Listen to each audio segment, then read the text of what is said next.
First Afghanistan, now Iraq. As Iraq's prime minister visits the White House for talks with President Joe Biden, an announcement has been made that all remaining U.S. combat troops will be out of Iraq by the end of this year as part of an ongoing U.S.-Iraq strategic dialogue. This prompts two key questions. What difference will this make on the ground, and does this open the door for a return of Islamic State, the group that terrorized much of the Middle East and attracted recruits from as far afield as London, Trinidad, and Australia?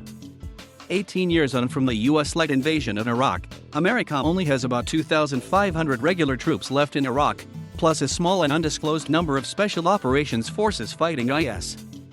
Concentrated in just 3 bases, they are a tiny fraction of the 160,000-strong force that occupied Iraq post-invasion, but they are still subject to rocket and drone attacks from suspected Iranian-backed militias. The U.S. military's job is training and assisting the Iraqi security forces who are still battling a sporadic but deadly insurgency by IS jihadists. But the U.S. military's presence in the country is controversial. Iranian-backed politicians and militias want them out, especially after the U.S. assassinated the head of Iran's Revolutionary Guards Quds Force, Mohsen Qasim Soleimani, and a top Iraqi Shia Muslim militia commander at Baghdad airport in January 2020. Even non-aligned Iraqis would like to see their country rid of foreign forces. The notion of foreign occupation is an emotive one. This suits some in Washington just fine, although not at the cost of handing over Iraq to Iran. The U.S. has long been trying to extricate itself from what President Biden calls its forever wars in the Middle East. Hence the accelerated withdrawal of U.S. forces from Afghanistan, as the U.S. and its allies turn their attention increasingly towards the Asia-Pacific region and the South China Sea.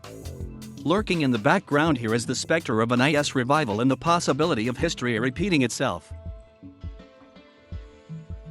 In 2011, President Barack Obama announced that U.S. troops were pulling out of Iraq. Although a small number have remained since, that drawdown, combined with a toxic Iraqi political mix and a burgeoning civil war across the border in Syria, created the perfect space for IS to eventually seize Mosul, the second city, and then control territory the size of a European country. Could this now happen again? Could a reconstituted IS 2.0 once again sweep aside a demoralized Iraqi army deprived of U.S. combat support? It's a lot less likely, for several reasons. IS was able to capitalize back then on the massive discontent felt by Iraq's Sunni Muslims towards the highly partisan Shia government of Prime Minister Nouri al-Maliki. He ran the country from 2006 to 2014 and systematically disenfranchised the Sunnis, pushing many into the waiting arms of IS. Today's political equation, while far from perfect, is more acceptable to Iraq's competing ethnic groups. Since the defeat of IS, the US and Britain have also spent a lot of time and effort in training up Iraq's counterinsurgency forces, and that training is set to continue, with NATO backing.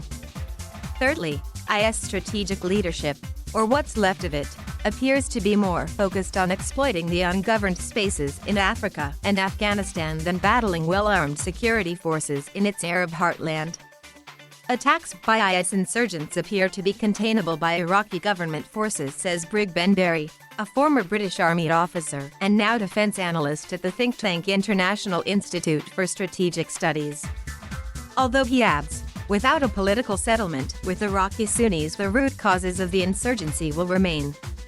IS was able to conduct a successful lightning campaign across the region in the summer of 2014, partly because the West had taken its eye off the ball in Iraq. It then took an 80-nation coalition 5 long years and billions of dollars to defeat it, and no one wants to go through all that again. So despite the U.S. drawdown, which may still see small numbers of American troops remaining, the West will be watching to see if IS or any other jihadist groups look like using Iraq as a springboard to carry out transnational attacks, especially in the West. Should the U.S. detect that IS in Iraq were preparing an attack on U.S. interests outside Iraq, Washington would probably unilaterally attack, says Mr. Berry. And with sizable resources nearby and offshore in the Gulf, the Pentagon certainly has the means to do so. The bigger, long-term picture here is one that favors Iran. Ever since Iran's Islamic Revolution in 1979, it has been trying to evict U.S. forces from its neighborhood and become the premier power in the region.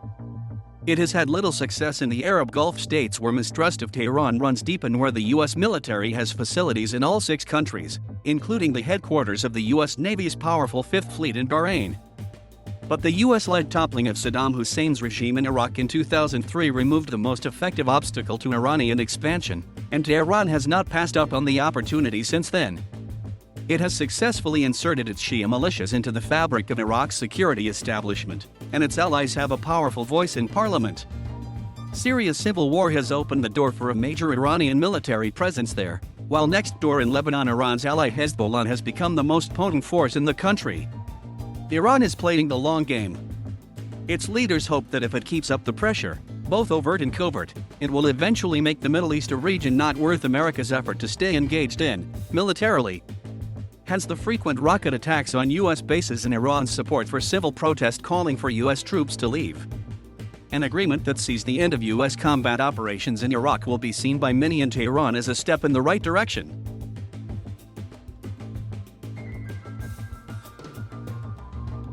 Thank you for watching. Please subscribe.